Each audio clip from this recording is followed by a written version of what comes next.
Hello students, welcome back to my YouTube channel APT Adda. I am your maths mentor Izharuddin. आज हम APT Adda के पिटारे से एक और प्रैक्टिस टेस्ट पेपर निकालेंगे, that is practice test paper number 2। इससे पहले का टेस्ट पेपर मैं ऑलरेडी सॉल्व करा चुका हूँ, आप प्लेलिस्ट में जाइए, वहाँ से देखिए। टोटल 5 कराऊंगा और गारंटी है आपको CBSE board exam class 10 mathematics के अंदर क्वेश्चंस आपको यहीं से मिलने वाले हैं। आप इन पर फोकस करिए, अच्छे से स्टडी करिए, प्रैक्टिस करिए, इनके क्वेश्चन आपको यहीं से ही मिलने वाला है। बार बार मैं इसी बात को बोल रहा हूँ और बहुत ही इंपॉर्टेंट क्वेश्चन है ये। चलिए टाइम वेस्ट नहीं करते, स्टार्ट करते हैं आज का पेपर। देखिए, अगर आपको ये पेपर चाहिए तो आप डिस्क्रिप्शन में जाके लिंक दे दूंगा मैं आपको, वहाँ से डाउनलोड कर सकते हैं। अदरवाइज क्वेश्चन में लिखा रहा हूँ, आप क्वेश्चन लिखते जाइए हैंड टू हैंड और सॉल्व भी करते जाइए। चलिए सेक्शन ए, सबसे पहले हम सेक्शन ए सॉल्व करेंगे, 1 मार्क का क्वेश्चन। चलिए पहला क्वेश्चन क्या है? पहला क्वेश्चन है इफ द सेंट्रॉइड, है ना, if the centroid of a triangle formed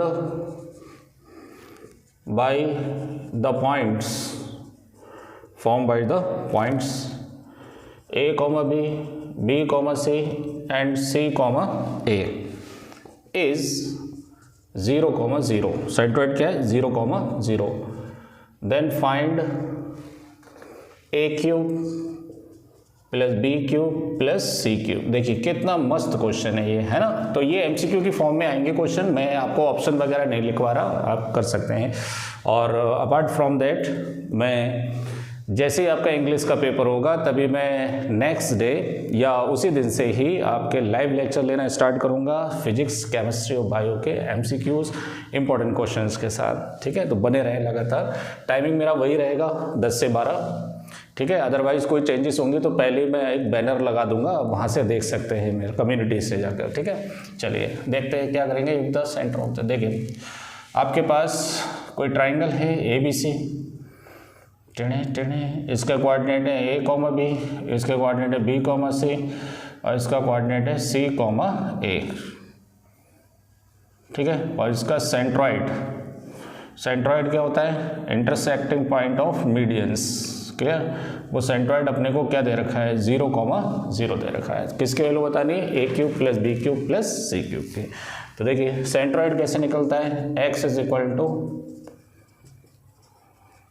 ये x कोऑर्डिनेट है सेंट्रॉइड का, तो x कोऑर्डिनेट 0 है,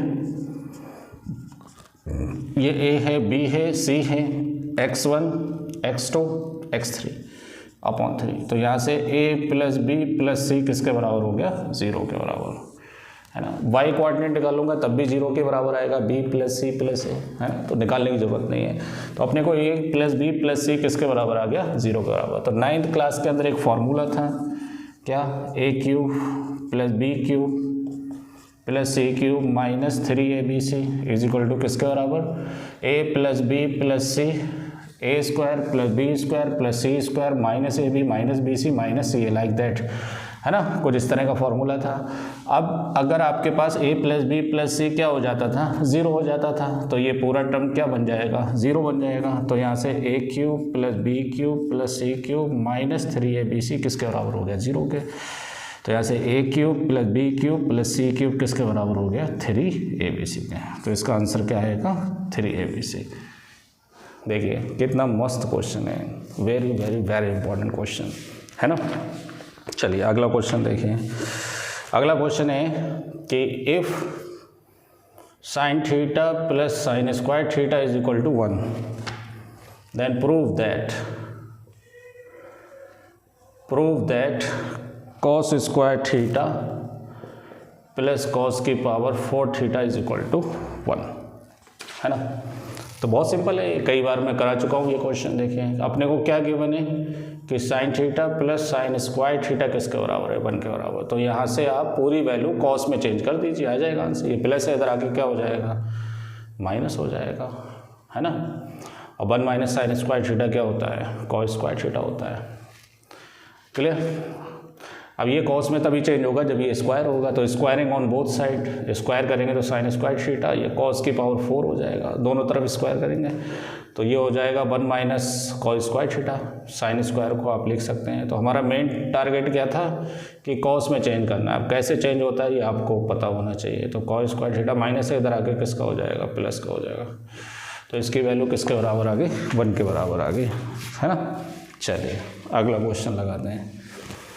नेक्स्ट क्वेश्चन आप लिखिए, क्योंकि जब आप क्वेश्चन लिखेंगे तभी आपको कॉन्फिडेंस बढ़ेगा कि कौन कौन से क्वेश्चन आने वाले हैं एग्जाम के अंदर, ठीक है।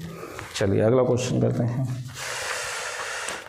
अगला क्वेश्चन है कि if cos A is equal to 3/5 then find the value of 9 cot square A minus 1।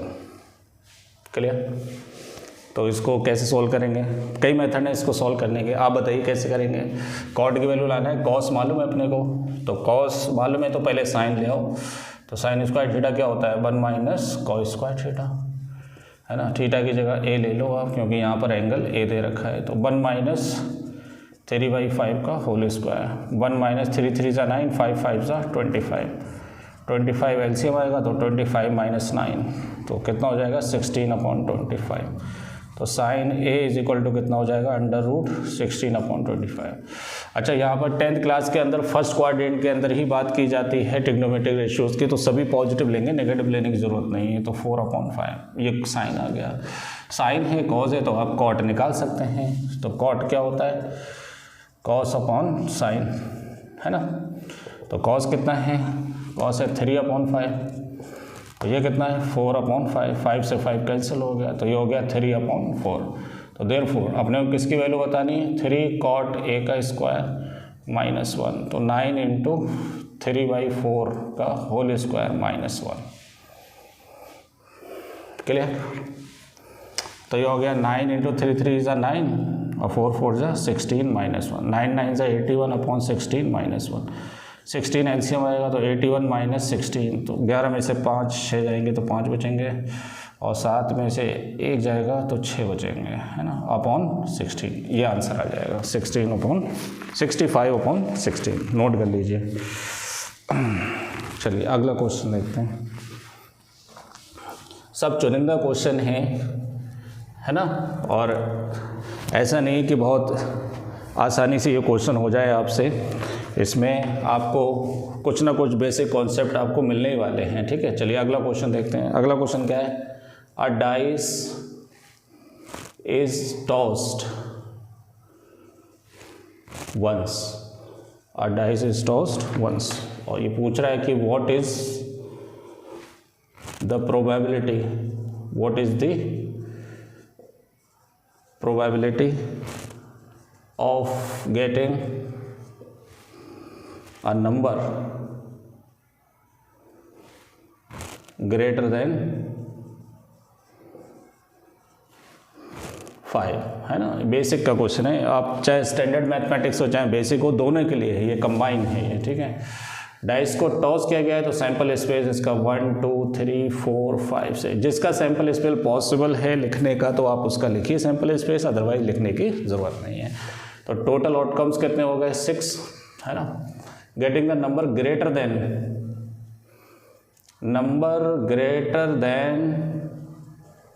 5, number greater than 5, तो n of E greater than 5 में कौन आएगा, सिर्फ अकेला ही नंबर आएगा, दैट इज 6 आएगा, तो 1 लिख देंगे, है ना। अगर आप इसे सेट की फॉर्म में लिखेंगे तो केवल एक ही नंबर आएगा ग्रेटर देन 6, है ना। तो probability of favourable outcomes is equal to n of E upon n of S, तो ये हो गया 1/6, तो इसका आंसर कितना आ जाएगा 1/6 आ जाएगा। नोट कर लीजिए इसे, ठीक है। चलिए अगला क्वेश्चन। नेक्स्ट, ये 5 सेट लगवा रहा हूँ मैं, 5 सेट आप लगाइए, आपको यहीं से क्वेश्चन मिलने वाले हैं, ठीक है। चलिए अगला क्वेश्चन क्या है, क्वेश्चन है आपका A B and C D are two common tangents two circles which touch each other at C if D lies on AB, such that CD is equal to 4, CD किसके बराबर है 4 centimetre के, then what is the length of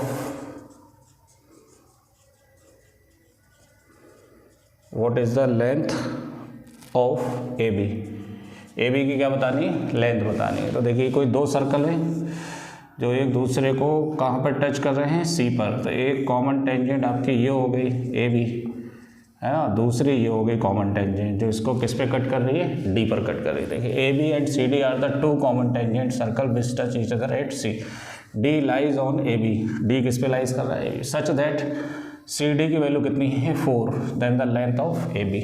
बहुत ही simple है, AB की length बतानी। यहाँ से देखो ये दो टेंजेंट डाली हैं तो ये और ये आपस में बराबर हो जाएंगे, कौन, DA किसके बराबर हो जाएगा, DC के, है ना। थ्योरम 2, मैं नहीं लिख रहा थ्योरम, आप लिखेंगे, tangent drawn to this circle from external points are equal in length. तो यहाँ से DA और DC इज इक्वल टू किसके बराबर हो गया, 4 के बराबर, clear. Similarly DB is equal to DC, ये भी 4 के बराबर बाई थ्योरम 2, है ना। सो देयरफॉर AB किसके बराबर हो जाएगा, AB हो जाएगा DA प्लस DB, है ना। तो ये भी 4 हो गया, ये 4 है, ये भी 4 होगा, ये भी 4 होगा बराबर। तो 4 + 4 किसके बराबर आ गया, 8 के बराबर, ठीक है। चलिए ये सेक्शन आपका कंप्लीट हो गया, अगला सेक्शन लगाते हैं सेक्शन बी। चलिए नेक्स्ट सेक्शन लगाएंगे सेक्शन बी। सेक्शन बी के अंदर आपके जो क्वेश्चंस होंगे वो 2 मार्क्स के क्वेश्चन होंगे। देखिए पहला क्वेश्चन क्या है कि if HCF of 2 number A, B is equal to किसके बराबर है, 12 के बराबर, और A × B अपने को डायरेक्ट दे रखा है 1800, then what is the LCM of the same number AB का LCM कितना होगा, है ना। ये तो गारंटी से क्वेश्चन आपको मिलने वाला है एग्ज़ाम के अंदर, ठीक है। तो इसका आंसर आप बता दीजिए कमेंट करके, बहुत ही सिंपल आंसर है इसका। फॉर्मूला क्या होता है, HCF and LCM of any 2 number is equal to product of that number. तो यहाँ से LCM किसके बराबर हो जाएगा, A × B अपॉन HCF।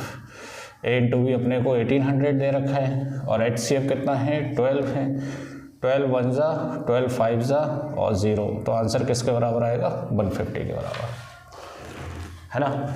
उन दोनों नंबर का LCM कितना होगा, 150 होगा। चलिए अगला क्वेश्चन, नेक्स्ट क्वेश्चन क्या है कि find the roots of the following quadratic equation, है ना। Find the roots of the following quadratic equation, ठीक है। कितना है, 3x - 8 upon x is equal to 2। ये क्वाड्रेटिक इक्वेशन है, लग तो नहीं रही है लेकिन अपने को क्या करना पड़ेगा, थोड़ा सिंप्लीफाई करना पड़ेगा। तो ये कितना हो गया, 3x² - 8 is equal to 2। LCM आएगा 3x² - 8, क्रॉस मल्टीप्लाई, तो 3x² - 8 is equal to 2x, तो ये हो गया 3x² - 2x - 8 is equal to 0।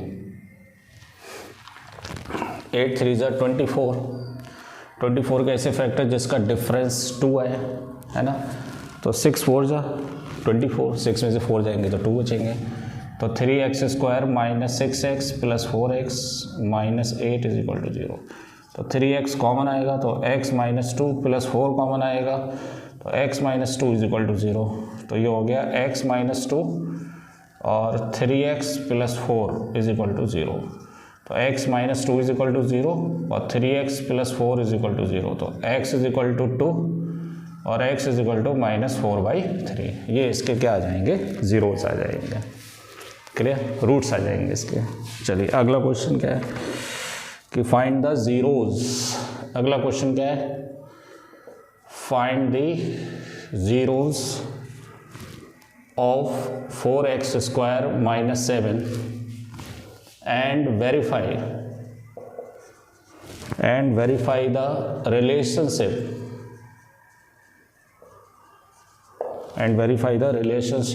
between the zeros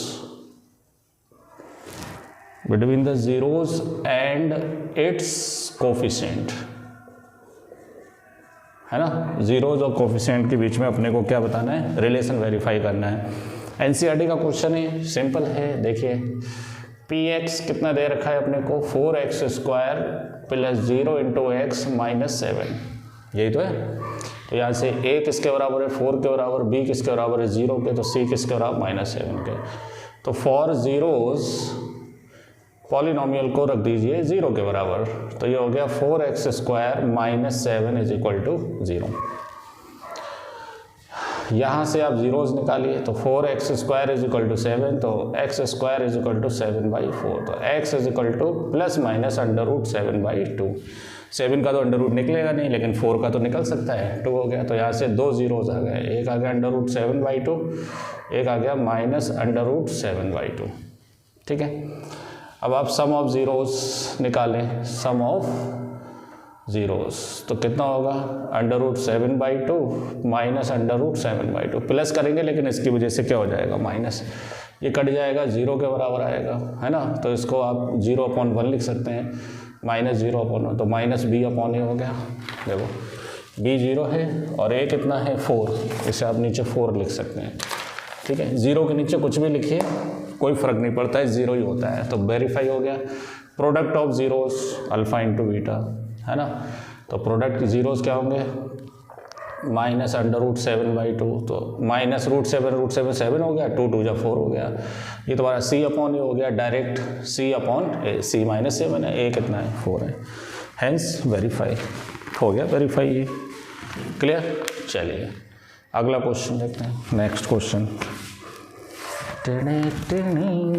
बहुत बढ़िया बढ़िया क्वेश्चन है भाई, इसके अंदर आप इनको लगाइए, क्वेश्चंस को प्रैक्टिस करिए, और ऐसा ना सोचें कि बहुत इजी क्वेश्चन है या इस टाइप से क्वेश्चन है, ये इजी नहीं है भाई। जब आप करने बैठेंगे तो कहीं ना कहीं मिस्टेक कर सकते हैं आप इसके अंदर। चलिए अगला क्वेश्चन देखेंगे। नेक्स्ट क्वेश्चन है कि द फिफ्थ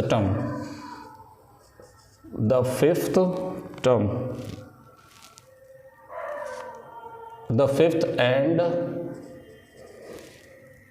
15th टर्म, 5वां और 15वां term of an AP are 13 and -17 respectively. तो पूछ रहा है कि find the sum of 21 term, first 21 terms of the AP, ठीक है। मैं बोलता जा रहा हूँ, डिक्टेट करता जा रहा हूँ, उससे लिखते जाइए, राइटिंग पे ध्यान नहीं दीजिए, ठीक है, क्योंकि यहाँ राइटिंग लिखने का टाइम नहीं है। देखिए फिफ्थ टर्म कितना है, 13, और 15th टर्म कितना है, -17, और अपने से सम पूछ रहा है 21 टर्म का। तो 21 टर्म का सम हो गया 21/2 a + 2a + 21 - 1 × d। तो अपने को a और d लाना है पहले, है ना। तो a और d लाने के लिए यहाँ से 5वें टर्म को a + 4d लिखेंगे, 15वें टर्म को a + 14d लिखेंगे, है ना। इन दोनों को आप सॉल्व कर लीजिए, सॉल्विंग फर्स्ट एंड सेकंड। तो कैसे सॉल्व करेंगे, इसमें से ये वाली वैल्यू क्या कर दीजिए, आप माइनस कर दीजिए, तो माइनस माइनस माइनस कैंसिल हो जाएगा। तो ये कितना हो गया, 10d = माइनस का 30, तो यहाँ से d = कितना आ गया, -3। तो d की वैल्यू यहाँ रख दीजिए, टेढ़े टेढ़े, तो ये हो गया a - 4 3 = 12,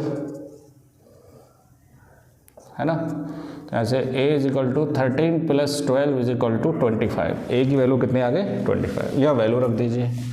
21/2, तो 2 × 25, a की वैल्यू कितनी है, 25 + 20, d की वैल्यू -3, तो ये हो गया 21/2, ये हो गया 50 -20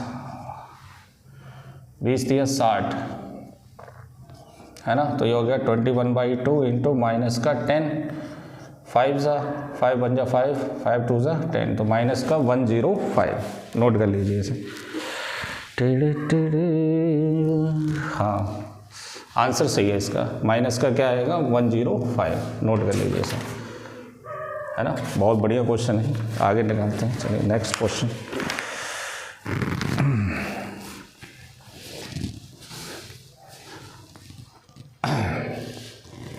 देखिए अगला क्वेश्चन है आपका कि in triangle ABC, in triangle ABC, AD perpendicular to BC, AD perpendicular to BC, if BD is equal to 8 centimetre, BD कितना है 8 सेंटीमीटर, और DC कितना है 2 सेंटीमीटर, एंड AD कितना है 4 सेंटीमीटर, देन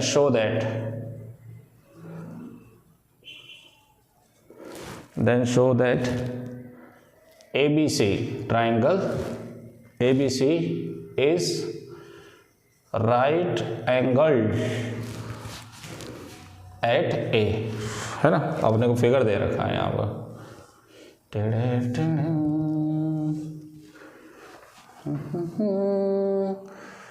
चैनल को अगर सब्सक्राइब नहीं किया है अभी तक तो पहले चैनल को क्या करते हैं, सब्सक्राइब कर दें, वीडियो को लाइक करें। देखें इन ट्राइंगल ABC,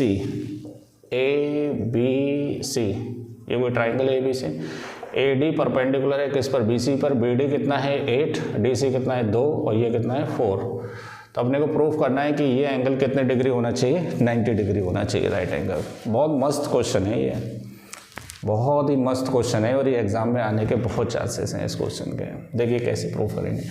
अब सोचने वाली बात है, अगर ये 90 डिग्री प्रूफ करना है अपने को तो क्या करना है, इसका सामने हाइपोटेन्यूस BC का स्क्वायर किसके बराबर आना चाहिए, AB का स्क्वायर और AC के स्क्वायर के सम के बराबर, है ना। तो निकाल लीजिए।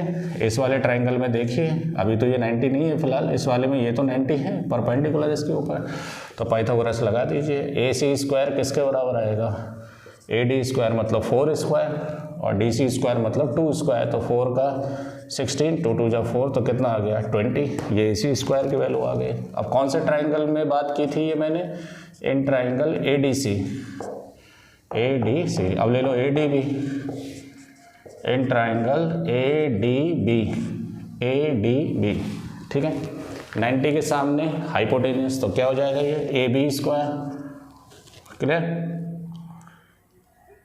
है ना, is equal to 4 square plus 8 square, तो 4 का 16 और 64, तो कितना हो गया 80 हो गया, क्लियर। नाउ अब इन दोनों को ऐड कर दो तो AC square plus AB square किसके बराबर आएगा, 20 प्लस 80, है ना। तो ये कितना हो गया 100, और 100 को आप क्या लिख सकते हैं 8 का स्क्वायर प्लस 2 का स्क्वायर, क्लियर। तो ये 8 8 जा 64, अच्छा सॉरी ये लिख सकते हैं आप 10 का स्क्वायर, इसको आप क्या लिख सकते हैं 10 का स्क्वायर, क्योंकि ये पूरी वैल्यू कितनी है 10 है, और 10 का स्क्वायर किसके बराबर हो गया BC स्क्वायर के। तो by the converse theorem of Pythagoras की कन्वर्स थ्योरम से ये पाइथागोरस को सेटिस्फाई कर रहा है। सो देयरफॉर ये हाइपोटेन्यूस होगा, इस एंगल के सामने बड़ी साइड है, तो देयरफॉर एंगल ए कितने डिग्री हो गया 90 डिग्री, राइट एंगल ट्राइंगल होगा, है ना। मस्त क्वेश्चन है, एकदम झकास क्वेश्चन बोलते हैं ना जिसको। चलिए अगला क्वेश्चन है the centre of a circle, the centre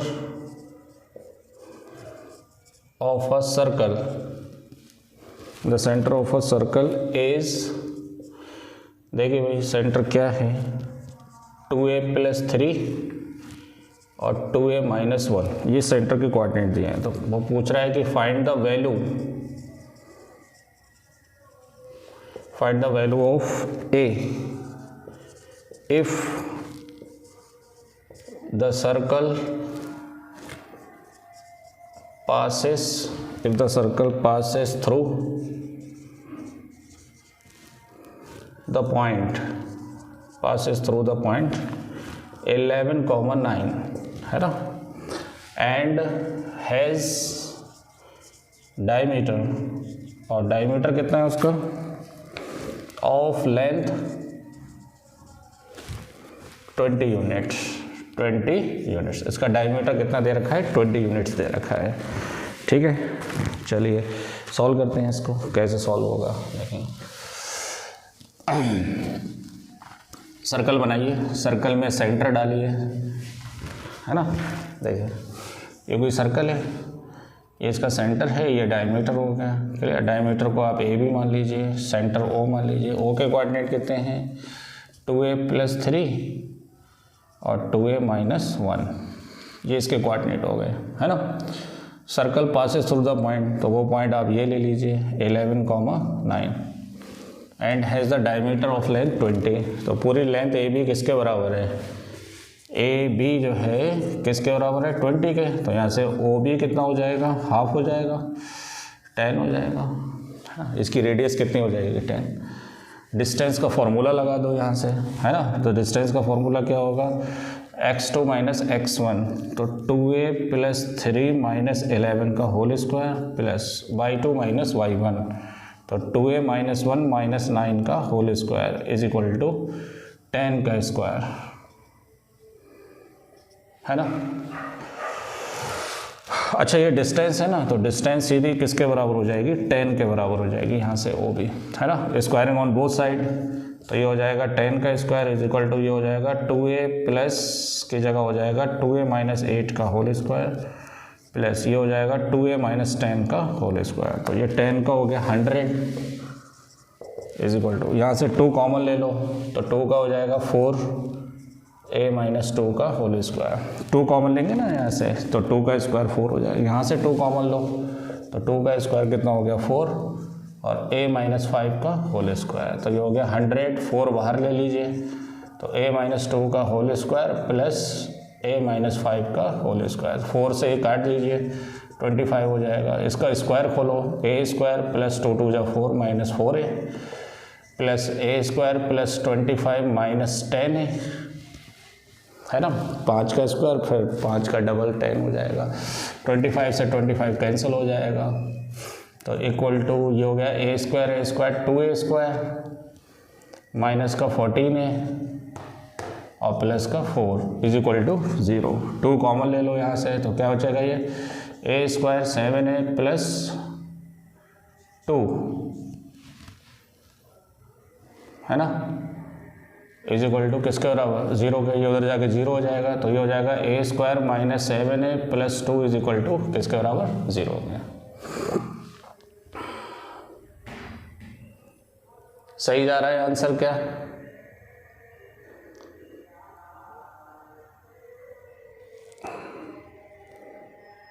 ठीक है। हाँ, चलिए इसे नोट कर लीजिए। मैंने कोऑर्डिनेट सही लिखे हैं क्या इसके, कोऑर्डिनेट क्या लिखे हैं, 2a + 3 और 2a - 1 और 11 9 लिखे हैं मैंने, और डायमीटर ये लिखा है। तो रेडियस कितनी हो जाएगी, 10 हो जाएगी, तो 10 का 100 हो जाएगा, 100 हो जाएगा। तो 2a - 9 करेंगे तो माइनस का 8 हो जाएगा, -9 करेंगे तो 10 हो जाएगा, 2 लेंगे तो 5 हो जाएगा, है ना। तो इसका स्क्वायर ये हो गया, 2 का 4 हो गया, 2 का 4 हो गया, इसका a² हो गया, 5 का 25 हो गया, और इन दोनों का डबल करूँगा तो 10 हो गया। तो a² हो गया 2², और ये कितना हो गया 14 10 और 4 14 हो जाएगा ना, तो माइनस का 14 और प्लस का 4 इज इक्वल टू किसके बराबर, 0 के बराबर। क्लियर, यहाँ तक तो हमारा सही है, ठीक है। चलिए इसे नोट करिए, फिर आगे सॉल्व करते हैं, इसमें देखते हैं क्या आंसर आता है।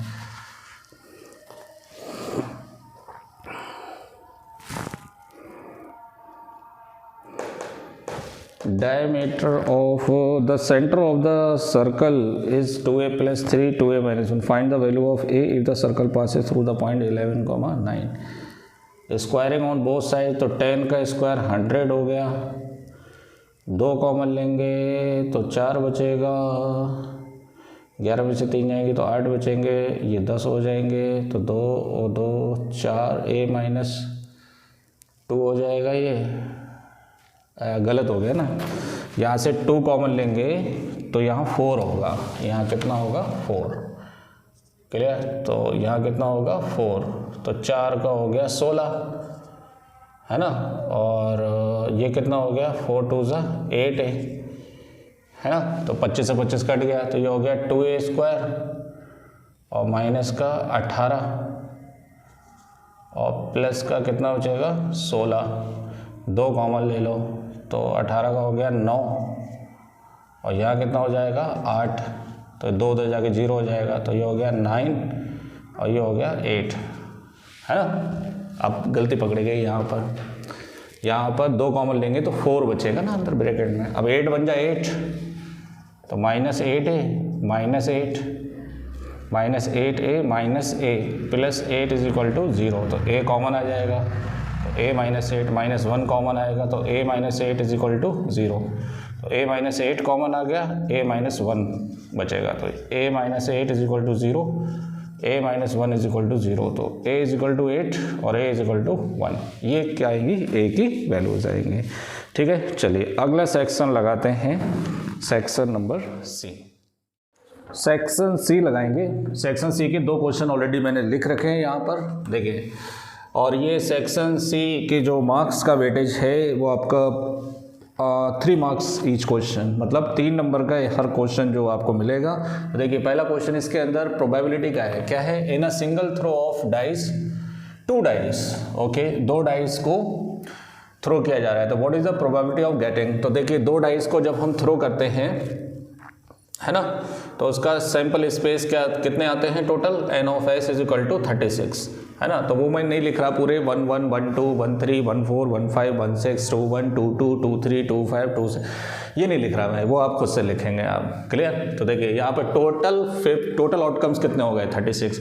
अब उसमें बोल रहा है पहला केस कि अ टोटल ऑफ 9 और 11, अच्छा दोनों डाइस पर या तो उसका टोटल 9 हो या क्या हो 11 हो, तो दोनों ही ले जाएंगे, 9 भी होना चाहिए और 11 भी होना चाहिए। तो दोनों डाइस पर ऐसे नंबर क्या क्या ले सकते हैं आप बताइए जरा। 1 के साथ मैक्सिमम 6 ले सकते हैं, तो 1 + 6 7 होता है, तो 1 के साथ तो नहीं बनेगा। 2 के साथ मैक्सिमम 6 होगा तो 2 + 6 8 होगा, वो भी नहीं होगा। 3 से स्टार्ट कर सकते हैं आप, तो 3 के साथ 6 ले लो तो 9 हो जाएगा। 4 के साथ पहले 9 का हम सॉल्व करेंगे, ठीक है। 4 के साथ 5 ले लो तो 9 हो जाएगा, है ना। और 5 के साथ 4 ले लो, क्लियर, और 6 के साथ 3 ले लो, ये तो 9 की कहानी होगी। अब 11 की बात करेंगे तो 3 के साथ ये तो नहीं आएगा, 4 के साथ भी नहीं आएगा, 5 के साथ आएगा। 5 के साथ 6 ले लो और 6 के साथ 5 ले लो, ये 11 की कहानी हो गई। तो टोटल फेवरेबल आउटकम्स कितने हो गए, 1 2 3 4 5 6 हो गए। तो प्रोबेबिलिटी ऑफ ई मतलब टोटल क्या होना चाहिए 9 या 11 is equal to favourable outcomes upon total outcomes. तो फेवरेबल हो गया 6 और टोटल हो गया 36, 6 बन जा 6 6 तो इसका आंसर कितना आएगा 1/6। चलिए नोट कर लीजिए इसे, नोट करिए तभी आगे बढ़ते हैं फटाफट। दिख रहा है। चलिए सेकंड पार्ट क्या है, द प्रोडक्ट ऑफ 2 नंबर है 6, है ना। तो इसे आप f ले लीजिए। प्रोडक्ट, ये इवेंट क्या है, प्रोडक्ट ऑफ 2 नंबर्स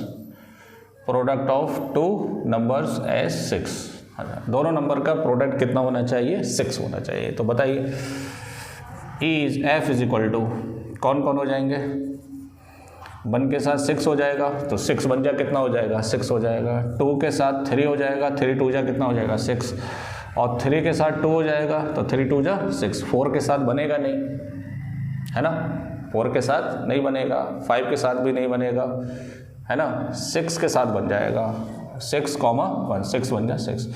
तो टोटल कितने फेवरेबल आउटकम्स हो गए, 1 2 3 4 हो गए। तो यहाँ से probability of f is equal to favourable outcomes upon total outcomes. तो फेवरेबल हो गए आपके 4 और टोटल हो गए 36, तो 4 बन जा 4 9 जा, क्लियर। तो 1/9 आंसर आ जाएगा। चलिए तीसरा पार्ट देखते हैं। जी ले लो, इवेंट क्या है जी, sum of the two numbers as even. तो जगह नहीं है तो मैं डायरेक्ट यहाँ पर सेट लिख के बताता हूँ, ठीक है। दोनों नंबर का सम क्या आना चाहिए, इवन आना चाहिए। तो यहाँ थोड़ा लॉजिक इस्तेमाल कीजिए। ऑड को ऐड करूँगा तब भी इवन आएगा, इवन को ऐड करूँगा तब भी क्या आएगा, इवन ही आएगा। तो पहले इवन नंबर की बात करते हैं। जैसे 2 होते, टोटल जो डाइस पे नंबर होते हैं 1 2 3 4 5 6 होते हैं ना, तो इसमें इवन कौन कौन है, 2 4 6। तो 2 को लेके बात करो तो 2 के साथ 2, 2 के साथ 4 और 2 के साथ 6। इनको ऐड करो तो देखिए क्या नंबर आएगा, इवन ही नंबर आएगा। तो ये तो 2 की बात होगी। अब ले लो 4, तो 4 के साथ 2, 4 के साथ 4 और 4 के साथ 6, है ना। ये दोनों इवन नंबर को आप ऐड करेंगे तो इवन ही आएंगे। अब ले लो 6 के साथ, तो 6 के साथ 2, 6 के साथ 4 और 6 के साथ 6। अरे अब इसी तरह अब ऑड की बात करिए तो ऑड में 1 लीजिए तो 1 के साथ 3, ऑड को ऐड करेंगे तब भी इवन ही आएगा। 3 + 1 कितना हो गया, 4 हो गया। 1 के साथ 5 और 1 के साथ 1, क्लियर। और 3 के साथ 1, 3 के साथ 3 और 3 के साथ 5। अब ले लो 5 के साथ 1, 5 के साथ 3 और 5 के साथ 5, है ना। तो देखिए ये सारी पॉसिबिलिटी है। तो 1 2 3 4 5 6 7 8 9 और 9 कितने हो गए, 18। तो टोटल जो फेवरेबल आउटकम्स है वो कितने हो गए, 18 हो गए। तो यहाँ से आप प्रोबेबिलिटी निकाल सकते हैं, है ना। तो favourable outcomes upon total outcomes, तो ये हो गया 18/36, 18 1 जा 18 2 जा, ये आंसर हो गया इसका, है ना। 3 मार्क्स का क्वेश्चन है, मोस्ट इंपॉर्टेंट क्वेश्चन। चलिए नेक्स्ट क्वेश्चन देखते हैं। स्टैटिस्टिक्स का क्वेश्चन है ये, है ना। देखिए कैसे सॉल्व करेंगे इसको, ये बेसिक का क्वेश्चन है स्टैटिस्टिक्स का। चलिए हटाओ इसे, स्क्रीनशॉट ले लीजिए इसका। देखिए इसके अंदर अपने को क्लास इंटरवल दे रखा है, फ्रीक्वेंसी दे रखी है, अपने को क्या बतानी है, मीडियन बतानी है। क्या बताना है, मीडियन, ठीक है। देखिए यहाँ पे मैं लिख देता हूँ क्लास इंटरवल। बताइए क्लास इंटरवल क्या क्या है, 25 से 30, 30 से 35, 35 से 40 और 40 से 45 और 45 से 50, 50 से 55 और 55 से 60, क्लियर। और अपने को फ्रीक्वेंसी दे रखी है, फ्रीक्वेंसी कितनी है, 12, 16, 8, 10, 8, 2, 4। अब बताइए ग्रुप डेटा है ना ये, तो ग्रुप डेटा का मीडियन कैसे निकलता है, बताइए। फॉर्मूला बता दीजिए मुझे, फॉर्मूला बता देंगे तो आसान हो जाएगा। अब फॉर्मूला ही याद नहीं है तो कुछ नहीं होने वाला है ना। ग्रुप डेटा का मीडियन किसके बराबर होता है, टेढ़े टेढ़े टेढ़े। ग्रुप डेटा का मीडियन होता है L + n/2 - CF × H/F, right. अब यहाँ पर प्रॉब्लम आता है ये सारी चीज़ें निकालने में, तो प्रॉब्लम लेने की ज़रूरत नहीं है, आप सीधा मीडियन क्लास निकालिए, है ना। तो मीडियन क्लास कैसे निकलता है, उसके लिए आपको निकालना पड़ेगा n/2। देखिए टोटल कितने हैं यहाँ, 12 और 8 कितने हो गए, 20, 30, 40, 50, 60। तो यहाँ पे टोटल n कितना हो गया, 60 हो गया। तो 4 और 2 6, 8 से 14, 14 और 16, 14 और 16 30, 40, 50 और 60, है ना। तो यहाँ से n/2 कितना हो जाएगा, 60/2 = 30, क्लियर। अब 30 नंबर पे कौन सा इंटरवल आएगा ये चेक करने के लिए अपने को निकालना पड़ेगा क्यूमुलेटिव फ्रीक्वेंसी, है ना। तो क्यूमुलेटिव फ्रीक्वेंसी कैसे निकलती है, 12 ऐड करते जाइए, कितना हो गया 28, 8 8 16 36, 46 और 8 से 14 54, 56 और ये कितना हो गया 60, क्लियर। ये क्यूमुलेटिव फ्रीक्वेंसी देखो 1 से लेकर 12 तक ये आएगा और 13 से लेकर 28 तक ये आएगा और 29 से लेकर 36 तक ये आएगा। तो 29 से 36 के बीच में 30 आएगा, तो ये आपका हो गया मीडियन क्लास, कौन सा क्लास, मिडिल क्लास। तो यहाँ पे L कितना हो गया 35 लोअर लिमिट, क्लियर। ये कौन हो गया F किसके बराबर हो गया 8 के बराबर, और ये हो गया आपका CF, तो CF कितना हो गया 28, राइट। और H जो है कितने का गैप है 5 का गैप है, n/2 तुम्हारे पास है ही, सीधा वैल्यू लगा दीजिए आंसर आ जाएगा यहाँ से। देखिए कितना सिंपल हो गया। तो median is equal to L की वैल्यू 35 प्लस n/2 मतलब 30, n/2 कितना हो गया 30 माइनस 28, और H कितना है 5 और F कितना है 8, F की वैल्यू कितनी है 8 है। तो ये हो गया 35 प्लस ये कितना बचेगा 2 इंटू 5/8, 2 से कैंसिल हो जाएगा, तो 35 प्लस 5/4, 2 4 ज़ा 8, तो ये हो गया 35 प्लस 4 1 जा 4, 4 2 जा 4 5 जा, तो ये हो गया 36.25। ये इसका क्या आएगा आंसर आएगा, नोट कर लीजिए इसे, ठीक है। चलिए आगे बढ़ते हैं, 36.25 करेक्ट आंसर है इसका, ठीक है। चलिए नेक्स्ट क्वेश्चन देखें, स्क्रीनशॉट ले लीजिए इसका, बढ़िया क्वेश्चन है, एग्जाम में आ सकता है। चैनल सब्सक्राइब नहीं करो तो प्लीज़ पहले चैनल सब्सक्राइब कर दें, बेल आइकन दबा दें। और भी आपके 3 सेट बाकी हैं, ये 2 चल रहे हैं, दूसरा चल रहा है, 3 और बाकी हैं इसके बाद। चलिए आगे बढ़ते हैं, नेक्स्ट क्वेश्चन देखेंगे। देखें नेक्स्ट क्वेश्चन क्या है, क्वेश्चन है the radii of circular ends, अच्छा सॉरी ये वाला नहीं है क्योंकि फ्रेस्टम हमारे इसमें डिलीट है ना, तो फ्रेस्टम वाला क्वेश्चन नहीं हो सकता है। अगला क्वेश्चन देखते हैं, नेक्स्ट क्वेश्चन क्या है, ये अपने को कोई फिगर दे रखा है, क्लियर। और इस फिगर के अंदर जो एंगल दे रखा है वो कितना है 30, और ये वाली रेडियस है आपकी 3.5 सेंटीमीटर ओडी, है ना। और O से A तक का अपना जो डिस्टेंस है वो है 7 सेंटीमीटर। तो अपने को एरिया ऑफ शेडेड रीजन बताना है, क्या बताना है एरिया ऑफ शेडेड रीजन, ठीक है। तो क्वेश्चन लिखने की जरूरत नहीं है, डायरेक्ट फिगर से ही समझ लेंगे इसे। तो बड़े वाले सेक्टर में से छोटा वाला सेक्टर क्या कर देंगे माइनस कर देंगे, बस यहाँ पे रेडियस का फ़र्क है। तो देखिए यहाँ पर R1 जो है वो बड़ा है, R2 क्या है छोटा है, ठीक है। तो रिक्वायर्ड एरिया सेक्टर का एरिया क्या होता है θ/360 इंटू πr², θ/360 इंटू πr²। अब यहाँ पे थीटा सेम है दोनों के लिए, पाई भी सेम है, 360 भी सेम है, बस यहाँ पे फ़र्क है R1 और R2। तो यहाँ से θ/360 कॉमन ले लीजिए और पाई भी कॉमन ले लीजिए, तो ये क्या बचेगा R1² minus R2², right, R1² minus R2²।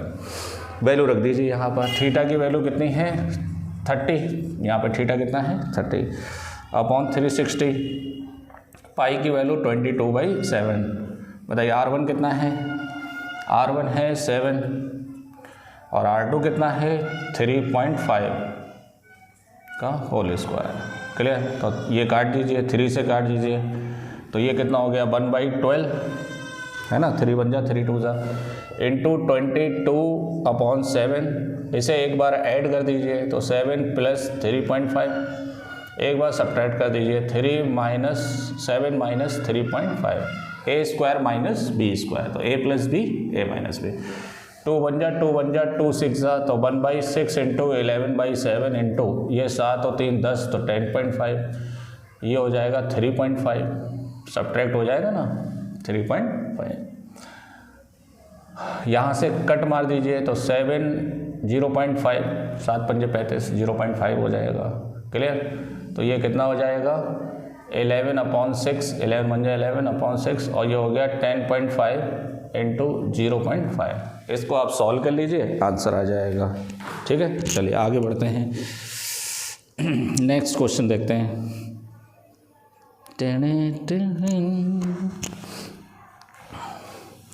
Multiply कर लेना आप, इसको मल्टीप्लाई करके सॉल्व कर लेना, 6 से डिवाइड कर लेना, आंसर आ जाएगा आपका, ठीक है। मैं आंसर बता देता हूँ, इसके अंदर आंसर आपका आएगा 9.625। इसका आंसर कितना आएगा 9.625, ये आंसर आएगा।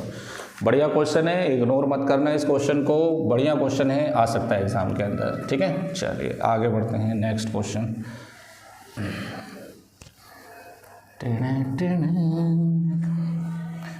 चलिए नेक्स्ट क्वेश्चन क्या है, सिंप्लीफाई करिए किसको, sec square theta plus tan square theta का होल स्क्वायर और माइनस 4 सेक स्क्वायर थीटा और इंटू टेन स्क्वायर थीटा। चलिए इसको सिंप्लीफाई करेंगे, बढ़िया क्वेश्चन है, देखिए कैसे करेंगे सिंपल। इसका होल स्क्वायर ओपन करो तो सेक स्क्वायर थीटा का स्क्वायर और प्लस टेन स्क्वायर थीटा का स्क्वायर और plus 2 sec square theta tan square theta, A square plus B square plus 2ab और ये माइनस का क्या दे रखा है 4 sec square theta tan square theta.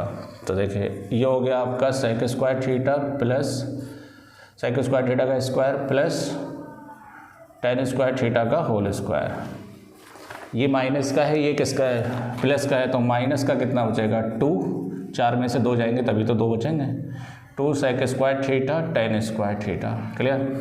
अब ये फॉर्मूला बन गया, देखो प्लस होता है, ये देखो प्लस होता है तो प्लस का होल स्क्वायर, माइनस होगा तो माइनस का होल स्क्वायर, तो sec square theta minus tan square theta का होल स्क्वायर। ये आइडेंटिटी होती है, ये होता है 1 और 1 का स्क्वायर कितना होता है 1 होता है। आया मज़ा, है ना, 10 out of 10 क्वेश्चन है ये भाई, 10 out of 10। चलिए अगला क्वेश्चन देखते हैं, नेक्स्ट क्वेश्चन नोट कर लीजिए। ये आपको जर्नली बुक्स के अंदर नहीं मिलेंगे, है ना, तो मेहनत करिए इसके ऊपर, प्रैक्टिस करिए, लिखिए इनको खूब अच्छे से 2-3 बार। देखिए अगला क्वेश्चन है कि if sec theta plus tan theta, if sec theta plus tan theta is equal to 4, then find the value of cos theta, tan theta और sin theta, इनकी वैल्यू बतानी है ना। देखिए मेरे हिसाब से ये क्वेश्चन आ रहा है, वेरी मोस्ट इम्पॉर्टेंट, बहुत बढ़िया क्वेश्चन है ना। देखिए कैसे निकालेंगे इसको, देखिए इसको 1/cos cos थीटा लिख सकता हूँ मैं, और इसको क्या लिख सकता हूँ sine theta upon cos theta is equal to क्या लिख लीजिए 4। एलसीएम ले लीजिए, क्या हो गया ये कॉस थीटा, ऊपर क्या हो गया 1 plus sine theta is equal to 4। ठीक है, अब क्या करेंगे, स्क्वायर होता तो आइडेंटिटी लगा देता मैं, तो स्क्वायर नहीं तो कर दीजिए दोनों तरफ square, squaring on both side. तो ये हो गया स्क्वायर और कॉस का क्या हो जाएगा कॉस स्क्वायर थीटा, और 4 का कितना हो गया 16। ऊपर वाले नंबर को आप 2 बार लिख लीजिए, 1 plus sine theta 1 plus sine theta, और नीचे वाले में आइडेंटिटी लगा दीजिए 1 माइनस साइन स्क्वायर थीटा, है ना। कॉस स्क्वायर थीटा कितना होता है 1 माइनस साइन स्क्वायर थीटा। ऊपर वाले नंबर को ऐसे लिखिए आप 1 plus sine theta 1 plus sine theta. Clear. नीचे वाले नंबर में A square minus B square का फॉर्मूला लगाओ, तो ए प्लस बी और A minus B is equal to कितना हो गया 16। इससे ये कैंसिल हो जाएगा, तो कितना बचेगा ये 1 plus sine theta upon 1 minus sine theta, 1 plus sine theta upon 1 minus sine theta is equal to 16। अच्छा, इसके नीचे मैं 1 लिख सकता हूँ। अब आप पूछेंगे सर क्यों, क्योंकि अब मैं लगाने वाला हूँ मोगेम्बो नहीं भाई, componendo and dividendo. Componendo dividendo क्या होता है, नीचे वाला नंबर ऊपर में प्लस करो और नीचे वाला नंबर ऊपर वाले नंबर में से माइनस कर दो, तो ये हो जाएगा 1 plus sine theta plus 1 minus sine theta, है ना। ऊपर वाले नंबर में से नीचे वाला नंबर ऐड करा और 1 प्लस साइन थीटा, है ना, माइनस ये माइनस करेंगे तो 1 माइनस करेंगे तो माइनस माइनस क्या हो जाएगा, चलो कोई बात नहीं, आप खुश रहिए, मैं ब्रैकेट लगा देता हूँ, ठीक है।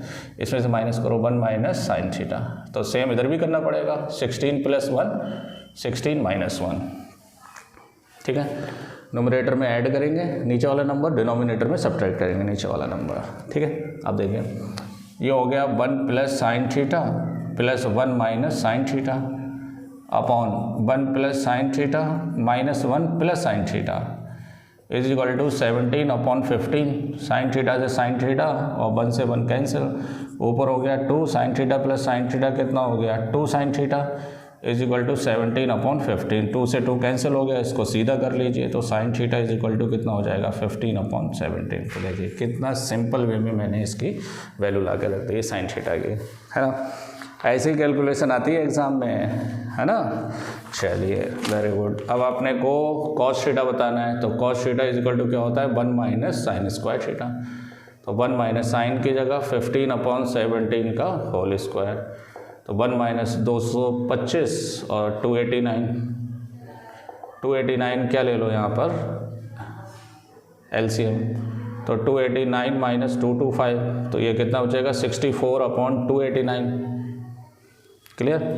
अब देखो क्योंकि यहाँ पर जो हम ट्रिग्नोमेट्री पढ़ रहे हैं ना वो फर्स्ट क्वाड्रेंट के लिए पढ़ रहे हैं, तो फर्स्ट क्वाड्रेंट में सारे ट्रिग्नोमेट्रिक रेशियो पॉजिटिव रहते हैं, तो हम क्या करेंगे सारी पॉजिटिव वैल्यूज ही लेंगे यहाँ पर। तो 8/17 ये किसकी वैल्यू हो गई कॉस थीटा की, है ना। तो कॉस थीटा किसके बराबर हो गया 8/17। अब अपने को अगर टेन थीटा लाना है तो टेन थीटा का फॉर्मूला मालूम है sign theta upon cos theta. तो साइन थीटा कितना है 17/15 और ये कितना है सॉरी 15/17 और ये कितना है 8/17। 17 से 17 कैंसिल हो गया तो 15/8 ये वैल्यू हो गई। भाई लगाइए ये क्वेश्चन, मोस्ट इम्पॉर्टेंट क्वेश्चन, ठीक है। हटाओ इसे, चलिए अगला क्वेश्चन देखते हैं। भाई एक्सपीरियंस बोलता है, अगर आपको एक्सपीरियंस है, टीचिंग एक्सपीरियंस है, तो आप क्वेश्चन को ज़रूर फाँस सकते हैं सीबीएसई बोर्ड एग्ज़ाम के लिए, या कोई सा भी आपका बोर्ड एग्ज़ाम हो उसके लिए आप आसानी से क्वेश्चन को क्या कर सकते हैं बता सकते हैं बच्चों के लिए। देखिए the line segment joining the points, ये कोई दो पॉइंट्स हैं ए बी, इसके कोऑर्डिनेट क्या हैं 3,2 और 5,1, है ना। Is divide at a point P in the ratio 1:2 with the line. 1:2 के रेशियो में P पॉइंट पर कोई लाइन इसको डिवाइड कर रही है। That line is 3x minus 18y plus k is equal to 0। Then find the value of k। किसकी value बतानी है k की वैल्यू बतानी है। देखिए कितना मज़ेदार क्वेश्चन है। तो जो कोऑर्डिनेट P के AB से निकलेंगे वही कोऑर्डिनेट इसको भी सेटिस्फाई करेंगे लाइन को, मतलब जो XY की वैल्यू AB से आएगी वही XY इसके लिए होंगे। तो आप P के कोऑर्डिनेट निकाल लीजिए सेक्शन फार्मूला से, है ना। P के कोऑर्डिनेट क्या मान लो आप x, y, ये तो मानेंगे। तो बताइए P x कैसे निकलेगा mx2 तो 1 × 5 प्लस nx1 तो 2 × 3 अपॉन 1 + 2 कॉमा y कैसे निकलेगा my2 तो 1 × 1 प्लस 2 × 2 2 × 2 अपॉन 1 + 2। तो P के कोऑर्डिनेट क्या हो गए 5 बन जा 5 प्लस 2 3 जा 6 अपॉन 3, 1 बन जा 1 2 2 जा 4 अपॉन 3। तो ये P के कोऑर्डिनेट कितने हो गए 11/3 और 5/3, ये P के कोऑर्डिनेट हो गए x, y। तो क्या लिखेंगे these coordinates also satisfy the given equation, है ना, क्योंकि वो इस पर भी क्या करेंगे लाई करेंगे। तो ये कौन है 3x माइनस 18y और plus k is equal to किसके बराबर 0 के बराबर। तो x की जगह कितना आएगा 11/3 और ये 5/3, तो 3 से 3 कैंसिल, तो 11 माइनस 3 6 जा 18 6 5 जा 30 plus k is equal to 0, तो minus 19 plus k is equal to 0। तो k इज इक्वल टू कितना हो गया 19। यहाँ से k की वैल्यू कितनी आएगी 19 आएगी। चलिए लिख लीजिए, इसे नोट कर लीजिए, अगला क्वेश्चन लगाते हैं। एक से एक दमदार क्वेश्चन है भाई, हाँ ठीक है। चलिए और प्लीज़ इसको शेयर ज़रूर करें जिससे और भी बच्चे पास हो जाएं। अगर और बच्चे पास होंगे तो भाई आपका भी फ़ायदा है, मेरा भी फ़ायदा है ना। आपके फ्रेंड्स लोग आपके साथ 11th क्लास में पहुंच जाएंगे, अदरवाइज़ आपको अच्छा नहीं लगेगा, है ना। चलिए क्वेश्चन नंबर 20 या नेक्स्ट क्वेश्चन क्या है, the 24th term the 24th term of NAP is twice its 10th term. Its 10th term. Show that its 72 term is 4 times its 15th term. ठीक है, हाँ, बाहर आ गए भाई सुरमा ममीरा बेचने। अगर आपकी आई साइड वीक हो गई हो तो आप आ जाइए, ऑर्डर कर दीजिए, अभी मिल जाएगा आपको सुरमा ममीरा। सही बात है भाई, सब मेहनत कर रहे हैं आजकल। आ रही बात समझ में? आप भी मेहनत करिए, आप अच्छे से स्कोर करिए, और स्कोर करने के लिए प्रैक्टिस करिए। प्रैक्टिस करने के लिए आप एपीटी अड्डा के ये जो 5 सेट है आप इनको लगाइए। मैं बार बार क्यों बोल रहा हूँ इस बात को, क्योंकि क्वेश्चन आपको यहीं से मिलने वाले हैं। देखिए क्या क्वेश्चन है, the 24th term of an AP is twice. 24th term जो है वो ट्वाइस है इसके 10th टर्म के। किसके? 10th term. और अपने को शो क्या करना है, 72 टर्म 4 टाइम होगा किसके? 15th टर्म के। कौन से टर्म के? 15th टर्म के। तो देखते हैं, आसान है, कैसे निकलेगा। इसको a + 23d है ना, और 2 इंटू इसको क्या लिखेंगे, a + 9d। तो ये हो गया a + 23d 2a + 18d हो गया। अब देखिए, तो ये हो गया 23d - 18d is equal to 2a - a। इसको इधर लाइए, इसको इधर लाइए, तो ये कितना हो गया, यहाँ से a बचेगा है ना, और ये कितना बचेगा 5d। तो a की वैल्यू किसके बराबर होगी, 5d के बराबर है ना। अब देखिए यहाँ से ये बनाना तो थोड़ा मुश्किल है, तो आप क्या करेंगे, लेफ्ट हैंड साइड लेंगे। यहाँ से left hand side a 72 term, तो a 72 टर्म क्या होगा, a + 71d, और a की जगह कितना लगा दीजिए 5d + 71d, तो ये कितना हो गया 76d। अब आप ले लीजिए right hand side, 4 times of a 15, तो 4 टाइम्स ऑफ a + 14d, 15वां टर्म यही तो होगा।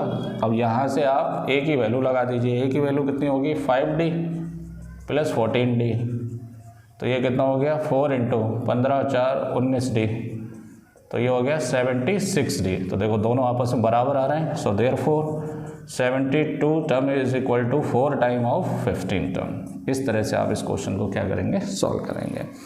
ठीक है, चलिए आगे बढ़ते हैं, नेक्स्ट क्वेश्चन देखते हैं। चलिए हटाऊँ इसे, स्क्रीनशॉट ले लीजिए इसका। देखिए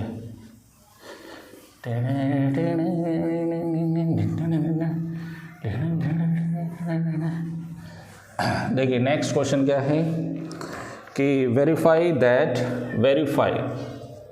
करिए that -2 1 and 1/2 are the zeros of the polynomial. लिखते जाइए, मैं बोलता जा रहा हूँ, are the zeros of the polynomial this one है ना।